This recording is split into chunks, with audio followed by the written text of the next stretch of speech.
Hey there, fight fans. It's Coach Rob. We're going to go over the basics today.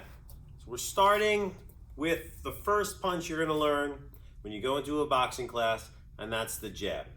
Usually, when coaches use a number system, the jab will be known as number one. So if he says throw number one, that's going to be your jab. If he says throw the 1-2, it would be your jab cross. For now, we're going to just look at the jab and how to throw it. Just keep it pretty basic so you can kind of get on your way learning your punches, doing it the right way without having any bad habits. All right, so I'm going to throw my glove on here. We're going to work on the heavy bag and just kind of go over the mechanics, the basic mechanics of how the jab should be thrown. It can be thrown in a lot of different ways, and in other videos we'll get into 15 or so different ways of throwing your jab. So, when you're learning this today, just understand that we're going to teach you the fundamentals of how to just throw the punch. There are a lot of other ways you can throw the punch. So when you learn how to throw a jab, how to throw a cross, a hook, an uppercut, just understand that don't limit yourself to just those, but you have to start somewhere, okay? All these punches will evolve over time as you learn different ways to do it and different angles to throw them. We're going to look at the basics of it, really break it down. When you're practicing your punches, especially in the beginning, you should be overemphasizing technique. I don't care how hard, how fast you can throw it. If the technique is not good in the beginning, nothing else is going to work. So technique is most important. Then you can start to work on the speed and the power of the punches as you get more comfortable. So when you're throwing your jab, you want to make sure first that you're in a good stance. So make sure those feet are under your shoulders. Make sure you got a little space between your feet so the left foot is a little bit out to the left side of the back foot. Hands are up, elbows are in, backhand by your cheek looking inside that front hand. Now, when you take your stance, if I'm at a farther range, which is where my jab is going to start from, right? My jab originates from out far away. I don't necessarily have to have this left hand way in here by my face. I can keep it out in front of me. So if you see my elbow here, my hand is out in front of my elbow. So that's a good place for it. So it's a 90-degree angle. It's just that the elbow is down a little lower, so my hand is out in front of it. So now my elbow can protect my body, my hand's out in front of my elbow. Backhand stays on your cheek or your chin, right in here somewhere, so that you can protect against other punches like the hook. When you throw your jab, the first thing you're going to do is just turn it out, aiming with the big knuckles, keeping the wrist nice and straight, and then bring it back. So it goes out, it comes back. Now it doesn't pull back, it doesn't drop down first. Those are what we call telegraphs. You're just going to throw it straight forward, and you have to teach your muscles how to do this, how to fire forward, because at first, especially since if you are a right-handed fighter, you should have your right hand in the back. And we can debate whether or not that's the best way to stand in other videos, but for now I'm going to tell you should have your strong hand in the back.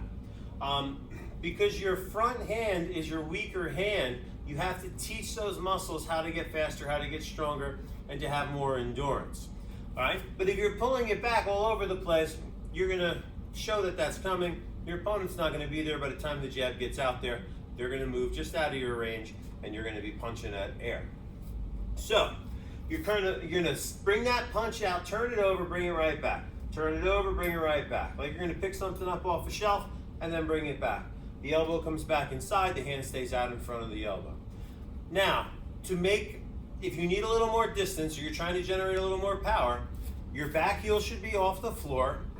And I know you can't see it 100% here in the video, but your back heel just a little bit off the floor so that you can push off of it. And what happens is, now you get a little more distance, but I don't need a huge step, just a little baby step. But because my back heel is off the floor, my weight is going to drop and kind of shift forward at the same time. And what that's going to do is it's going to drive my weight down my arm when I throw it. So now we're doing what's called a step jab. So from here, straight forward, and I drive my weight into my punch. All right? Driving my weight into my punch.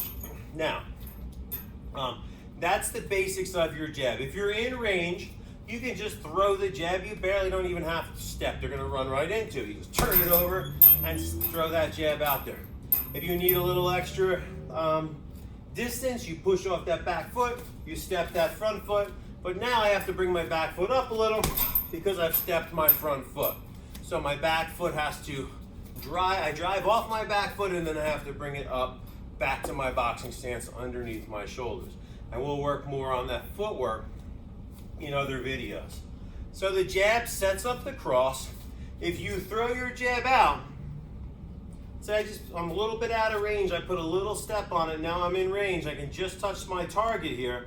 When I throw my cross, I'm going to be at the same exact distance. So if I turn my shoulder, now if you don't do it the right way and you stop here, then you're going to lose distance. But if you do it all the way, you throw your shoulder all the way into that cross, you're going to be at the same exact distance. And that's where you want to be. So the jab establishes your distance. It sets up your cross. And it also can get you back out to a safe range again. If you've thrown a combination, whatever it is, I can finish with my jab to get me back out to a safe distance. So that's the jab. Just make sure you don't telegraph it. Make sure they go straight forward. Make sure you breathe. You can breathe through your nose, you can breathe through your mouth. Short breath. And try to snap it. And when you throw the jabs, tighten your hand at the end. So about halfway out, my hand starts to tighten as it rotates and corkscrews into that bag. When you're moving around, working the bag a little bit, might look something like this. Jabs, double jabs, right hand stays up. I'm snapping it, setting that back hand up. There it is. So, see, no telegraph, straightforward, and then my cross can fire. Well, that's it. That's your jab. First punch you need to know how to throw. Work on the fundamentals. Make sure it's good. Make sure your hands aren't dropping. And watch how my shoulder comes to my cheek, because your chin should be down. We'll go over the stance in detail in other videos too. Just make sure your hands are up, chin is down, balance over your feet, and that's a good start. So I'm Coach Rob. That's the jab. Go practice it. Get back in the gym. Work with good coaches. And don't develop bad habits. See you next time. Keep those hands up.